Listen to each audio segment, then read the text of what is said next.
Let's hear it from you. మీ నోటి ద్వారా విందాం. ఎవరు ఆ వ్యక్తి? ఆ వ్యక్తి హీరో అయ్యాడా, విలన్ అయ్యాడా? ఏం జరిగిందా ప్రాంతంలో?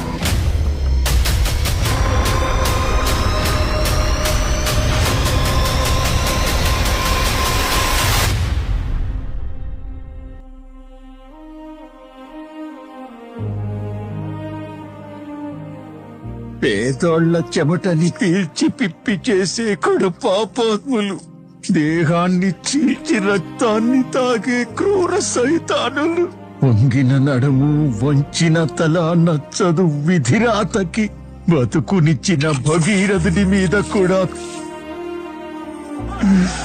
పూర్తిగా తొలగిపోయింది.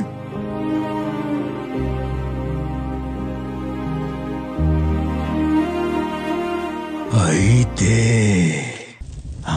ఆ వీరుడి కథ చెబుతా. వీరుడి కథ. కాల్చే మంటల్ని ఆర్పే వర్షంలా, మృత్యువు ఇంట్లో కూర్చున్న మృత్యుంజయుడిలా, అన్యాయాన్ని ఎదిరించే ఉద్యమంలా, దశకంఠుని ఎదిరించిన రాముడిలా, మండే జమదగ్ని కోపాన్ని మించి సర్వమూ తాననుకునే పరమాత్ముని ప్రశ్నించి పిడుగులా గర్జించిన ఒక ధీరుని కథ, ఎదిరించిన ఒక వీరుడి కథ.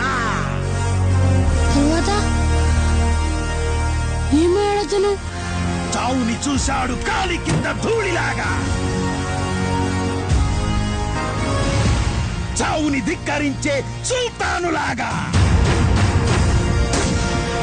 గాయం చేసే కత్తుల మీదే నడుచుకుంటూ గుండె లోపల పుట్టే భయాన్ని పక్కకి తోసి వేటగాళ్లనే వేటాడే మహా వేటగాడు. జై తెలంగాణ.